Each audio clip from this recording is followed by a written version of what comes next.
From the land of the free and the home of the Chiefs, this is the Locked On Chiefs podcast. Welcome back to Locked On Chiefs. A brand new week, a brand new focus, and we have something great for you. I'm Ryan from RGR Football, as well as Rogue Analytics, and Rogue Analytics is going to be even better this year. Yes, we'll have our same draft guide. I'm going to have more content for you over on RGR Football on YouTube, as well as on this show. And there's going to be quite a bit of it about the athleticism that goes into making draft selections this season, as well as years past, and how it's applicable across the league. Today, we're going to continue after what we had done last week in our giant ultimate roundtable of the AFC West. We took a look forward as well as a look back. Today, before we get into the things that are coming, and there are quite a number of them, there's free agency, there's the combine, there's all kinds of contract talk about who will be where and when, etc. And that will continue to roll for the next few weeks. But to start this week off right, after talking AFC West so much last week, what I wanted to do is get an old friend back on the show, and you guys have missed him, I'm sure. Seth Keysor of The Athletic is going to join me in a minute or two, and we're going to have a great conversation about this last season, about the Super Bowl itself, about how they got there, why they got there, and our takes on it. It's been quite a while since we had a one-on-one, and we got a chance to get it done a little over a week ago. And so I just wanted to set that up so that you guys could hear us just kind of riff. It's not as much structure of a show, but it's going to be fun. And before we get there, we need to just say that this team in 2019 was to be celebrated. What they did in making that championship happen was incredible. And it's not something that they can do every day or every year, more importantly. So what we're going to have to deal with is that changes are going to come to this team. Every team is different every single year, and that's why I think starting this week off with celebrating this team in detail, I think is great. And midweek, we're going to start taking a hard look at where they're going, what they can do, how they can add, and how they have to adapt to change little things that make up the core of what the Kansas City Chiefs will be in 2020 that are going to be a little bit different from what they were in 2019. Now, some of those things are going to make it harder to repeat. Some of those things are going to make it better to repeat, easier to repeat. There's going to be a number of key players that are either going to be let go or going to be acquired. They're going to play bigger roles next season. We're going to have the evolution of this last rookie class. Lots of parameters that are going to go into how the Chiefs continue to prepare for where they're going.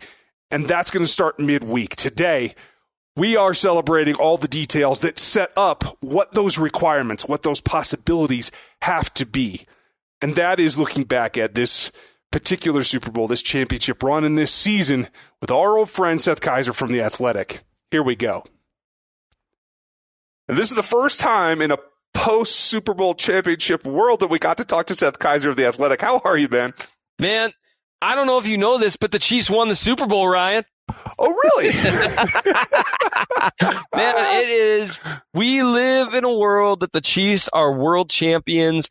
It has been, as we record, it has been 6 days since the Chiefs won a Super Bowl. It has been roughly like 250,000 days since the Denver Broncos beat the Chiefs.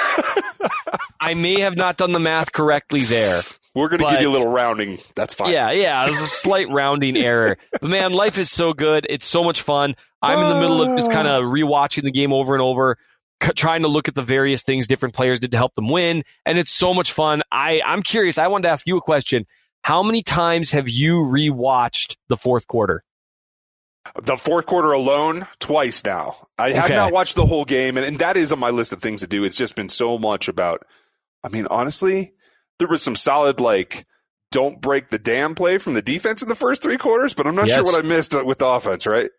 Right, yeah, you didn't miss a whole lot. You missed the Rose Bowl shift, but and they did some good things. And was that in the third? Anyway, I guess it was. There are some things that you definitely, like you said, that kept the game from getting out of hand, right? But yeah, definitely. Let's face it, most of the fun starts after Mahomes' second interception. Yeah, that's where I've started so many times. I bet you, I no joke, have watched post that pick I have watched the broadcast of that at least a dozen times. Oh, really? Yeah, I have a problem. But it just you like the announcers a lot more than I do. Oh, sure. Well, it just, it's just so fun because when you start off, on that drive, Mahomes misses Tryeek Hill, throws it a little short. And, Aikman he was so ready to fire off that take. Troy was so ready to fire off that, he hasn't played very well today, Joe. And you know what? I don't think he's wrong. I haven't charted Mahomes at snaps yet. That's going to come a week from now or so. But cool. I don't think Mahomes was playing particularly well. He was missing throws that he normally makes. And then he just morphs, even like right after he says that, he hits the big 45 or 44-yard gain to Hill, wasp, and then he's just a fire-breathing dragon the rest of the way. And I just sat there cackling. It was just, not at the time. At the time, I paced around and acted like a lunatic. But now, when I watch it, I was just like, it's so great. It's like, he hasn't played very well now. Oh, you just wait, Troy. You just wait. And that's on me. That's on me and Nate and Josh and us for starting that with Troy. I don't know if you know, Nate tried to meet Troy. Oh, I didn't know that. Yeah, he went into the Fox broadcast. They let him in prior to the Super Bowl.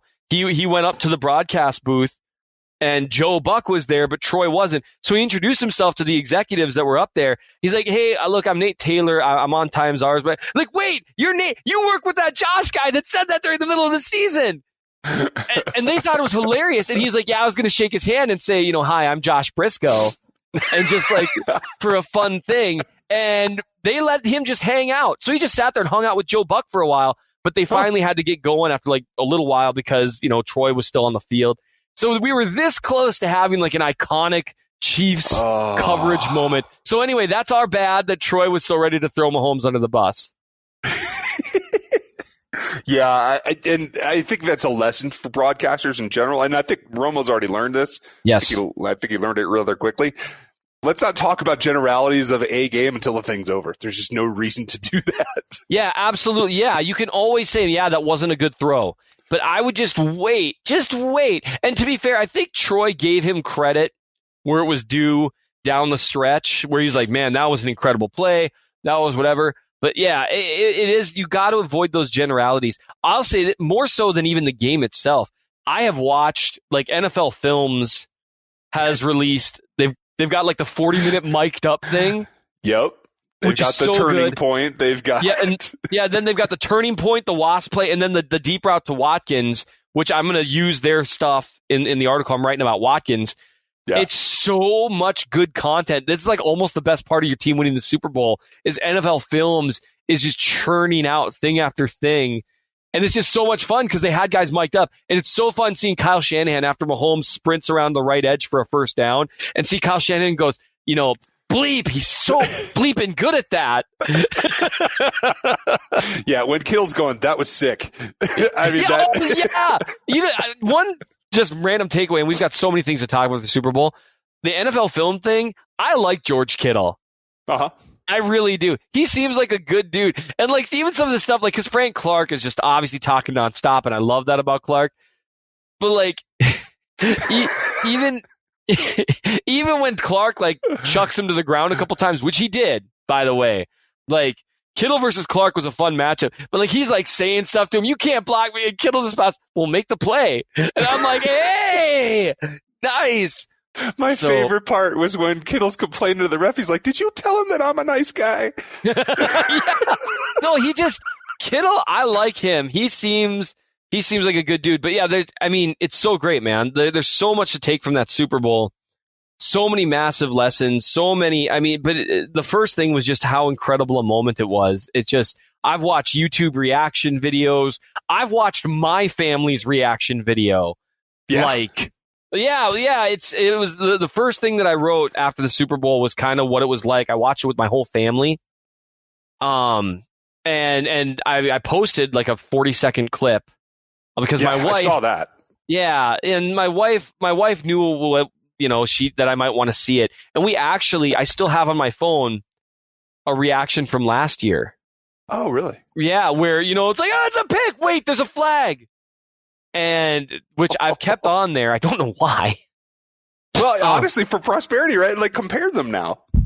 Yeah, you know what? I should combine those two, and that would be fun. But anyway, like it was just like it was just the best moment of sports fandom. My two of my top 5 moments of sports fandom occurred during that game. The first one was obviously when Williams burst through the left side of the line and you knew it was over. And how did that happen, by the way?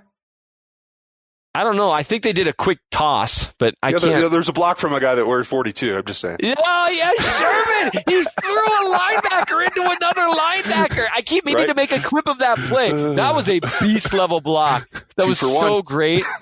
Oh, my goodness. Well, as I often say, running the ball out of I formation wins football games. Right.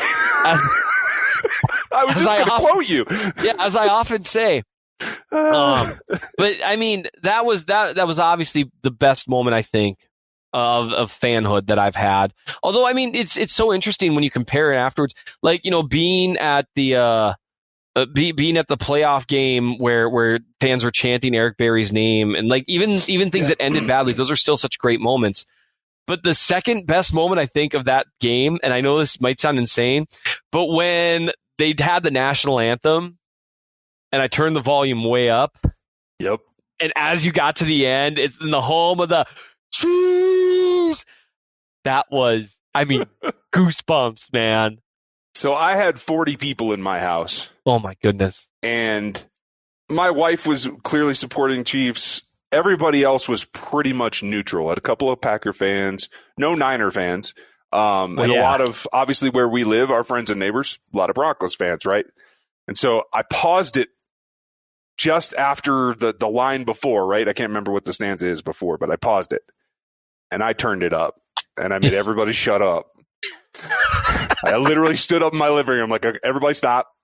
You're going to listen to this, and I want you to see just how well they did. Because I had a feeling, I wasn't sure. I thought it was going to be pretty loud, and then we played it, and everybody lost their minds. And at that point, I had the whole room. So I personally brought 38 to Chiefs Kingdom. So way to go, man. That was seriously, that was like, oh, okay, because you kept seeing these tweets like, man, there's a lot of Chiefs fans here. I'm like, man, are there? But that's something I've wanted to hear. That is one of my favorite parts of attending every Chiefs game. Is home of the Chiefs. Is just one of the most, it is fun. I remember even seeing like, I think it was Shannon Sharp was talking about that once. He's like, there's nothing like playing in Kansas City, and you realize where you are right then when you hear 70,000 people scream Chiefs, and you're like, oh, okay, this place is different. Whoa. And it was such a great game.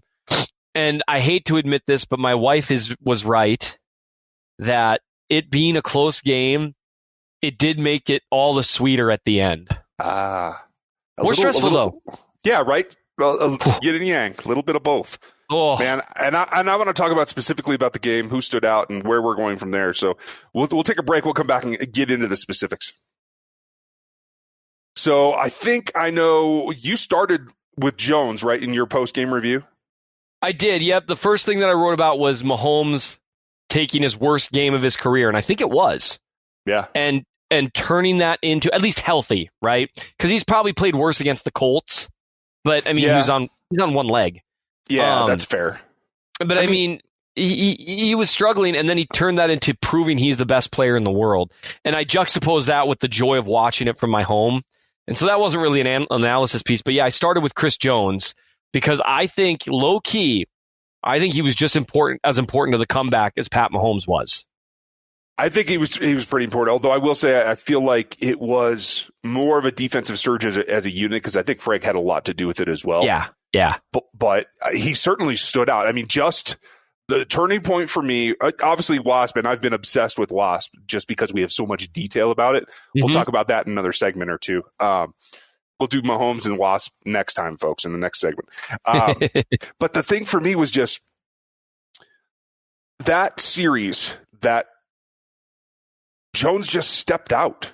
Yeah. And Frank was helping him, I'm sure, and Tyron's in the back. And so there's coverage issues, but to shut down what I think was a suspect decision on Kyle Shanahan's part to throw twice in a row, but to shut down that and get off the field, that was the defensive turning point for me. Oh, absolutely. And they needed it. Like, they needed that stop.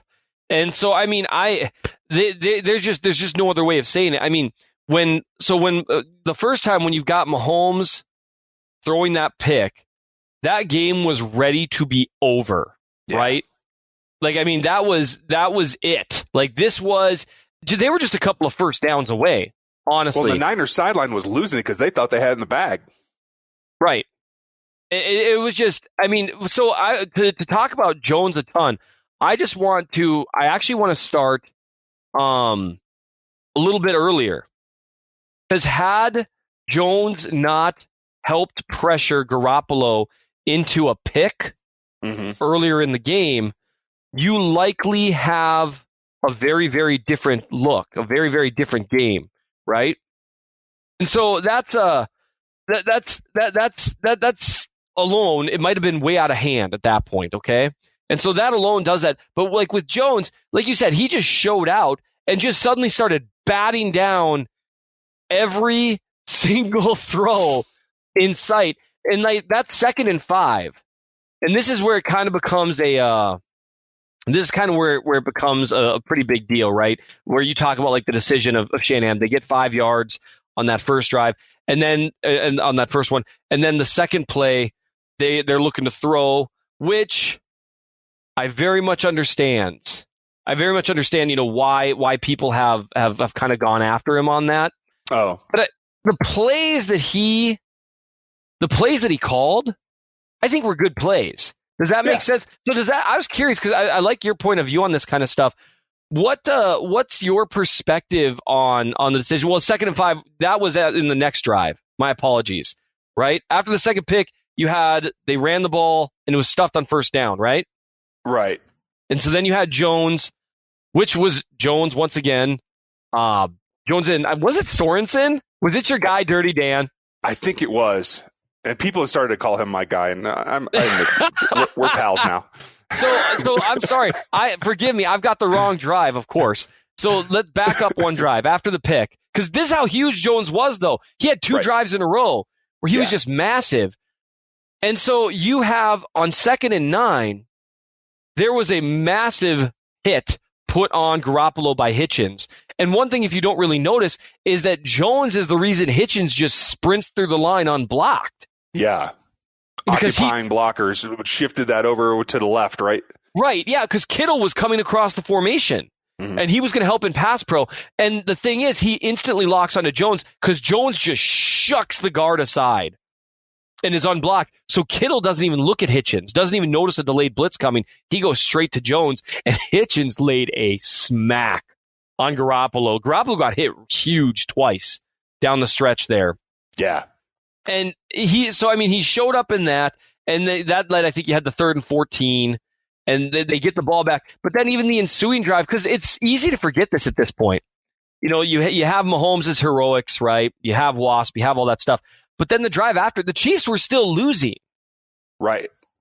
And there wasn't much time left, right? I mean, what was there, like 6 minutes left to go? 5 minutes left to go? I'm trying to look at the timestamps. I think it's around there, yeah.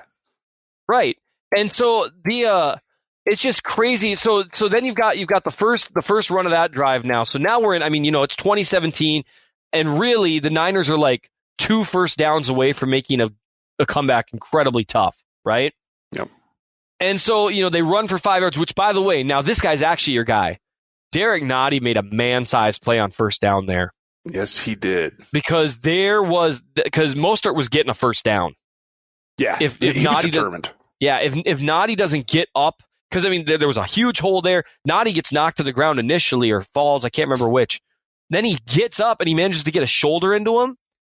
And so then you got 2nd and 5. And this is the first one that Jones knocks down, right? Right. Yep. So I'm curious. So you think, because I know you and I sometimes approach these things differently. So do you think Shanahan should be taking the heat that he's getting for passing the ball here?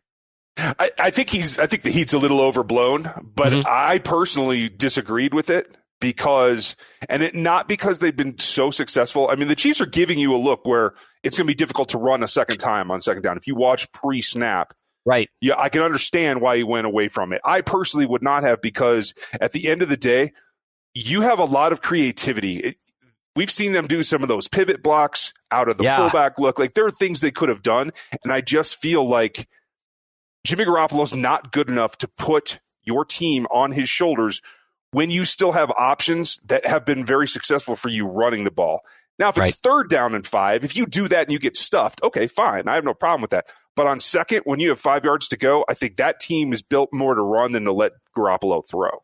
I definitely agree. And then one of the low-key things when you're talking at this point in the game, when you got like 5 minutes to go, is what can happen is what happened. If a pass gets knocked to the ground, it also stops the clock. Yep. And the clock was a huge deal at that point. You're talking another 45 seconds get run down if you just run the ball. Now, to be fair, the Chiefs scored pretty quickly. True. And so maybe Shanahan was kind of the ilk. He really played that whole game like he knew that Mahomes was way better than his quarterback. We need to talk about Kyle Shanahan in depth because I think there's even more to it, but I completely agree with you. Ooh, I like that. That's a good teaser. That was well done. Hey, we'll have another segment, folks. But the thing is, so this 2nd and 5 here, I'm assuming you've looked at the film on that. I understand Shanahan. Yeah, he could have run the ball, but he really dialed up a great play. Mm-hmm. Like I've only looked at the broadcast replay, so you're going to have to step me through it at this point. It is crazy. So when you look at the play, they had just enough protection. The Chiefs were coming after him. Like if you look, you had 7 guys that were like sprinting towards the backfield. So you're right, running the ball would have been tough. So he had simultaneously, so he's got Kittle on the right side, right? He had his running back, or maybe it was Deebo Samuel. I think it was Deebo Samuel, run into the flat on the right side, which sent Suggs sprinting that direction. Right. In the meantime, Kittle curls around him, like kind of up the seam a little bit, but then curls around heading towards the middle of the field. Right. And the result is, as Garoppolo is releasing the football, you've got Kittle probably on about the 31-yard line heading back towards the inside, and he is uncovered. Like Suggs is trying to turn, but he is uncovered. The deep safety is probably like 8 or 9 yards off him, and the only guy you have on the left side of the defense, the only one is Dan Sorensen. That is it. Like, now Kittle's not fast enough to sprint for a 70-yard touchdown, but he is more than fast enough to pick up like 50 yards there. Like if Sorensen misses the initial tackle, and look, Sorensen played a great playoffs. He tackled very well, but Kittle in space with a head of steam is too much for almost anyone to handle in space. Yeah, and Dan, like I know he studied a ton before that game, and I felt like he was in position, but he wasn't having his best game. I know Jursic, or however you pronounce his name, the fullback, ran through him for one of the touchdowns too. Yep. Like there had been a missed tackle, so that's not a sure thing that play gets stopped. Well, yeah, and I don't think it's even. I don't think it's even a 50-50 proposition. Kittle is one of the best yak guys in the league, and he would have had a full head of steam because Sorensen was probably a full, I would say, 10 yards away from him. As Jones was knocking down the ball, that's how far away Sorensen was. Yeah. So you're talking, he picks it up and he has at the very least a first down in the middle of the field. That's at minimum. At maximum, he might have like a 40-yard gain there, 50-yard gain. And now all of a sudden they get another set of downs. They're in field goal range. The clock is still running. Instead, Jones knocked that down. That was every bit as important, in my opinion, to the comeback as Wasp was.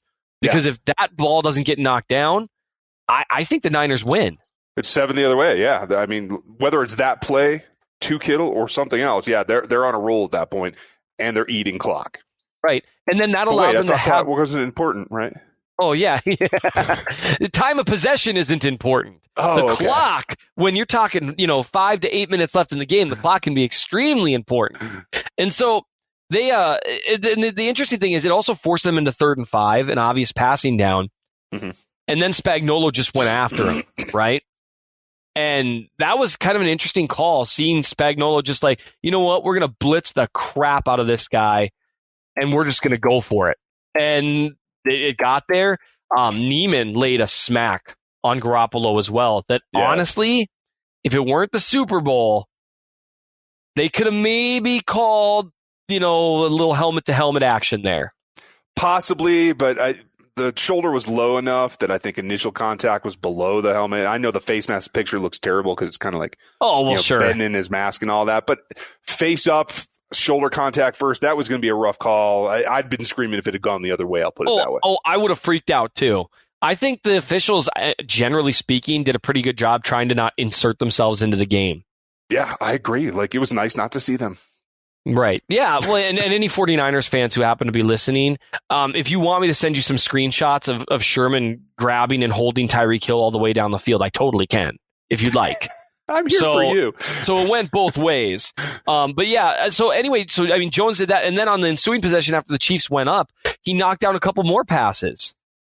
I mean, he showed out in the fourth quarter in such a very real way in a game where the Niners were gunning for him. Yeah. They were sending extra help his way constantly. I charted 9 effective double teams, which is a really high number. Like, because you got to remember, an effective double team, I don't chart those if it's just like, well, they happen to have an extra blocker, so they're helping. Right. That's got to be like you're forcing that double team and it frees up someone else. Jones was just an absolute monster in that game. It was so much fun to watch. And I didn't chart it, but just by my eye, the majority of them were 2 linemen, correct? It was like They were trying to send a back in there or bring a wham or whatever, right? Right. Yeah. It was constantly guard and center, guard and tackle. There was just so much happening there. And then on a final thing, I'm sure we got to wrap the segment pretty quickly. But like that last sack by Frank Clark. Yeah. Chris Jones just destroyed Clark's blocker and just gave him a completely free run. And it was so satisfying to see on review, because one of the things I heard about Chris Jones this offseason from people is like, wow, I don't know how well he'll be able to do a bunch of stunts and twists. He's just going to hunt for sacks. He's not going to fit in Spagnuolo's system. And then the biggest sack of the year comes because Jones executes his job perfectly to free up Clark. It was awesome to watch. And you're right. I didn't even realize we've gone that long. So, folks, we'll continue this conversation in the next segment. You'll probably hear it tomorrow. And we will pick up where we left off when we get back tomorrow. Appreciate you guys hanging in. More from Seth Keysor, The Athletic, tomorrow. Thanks for downloading today, and we'll talk to you tomorrow. Ryan Tracy is the founder of Rogue Analytics and the host of RGR Football on YouTube. Follow him there. Chris Clark is a senior analyst at ChiefsDigest.com, where you can get his work. Rate and review at Apple Podcasts and subscribe on your preferred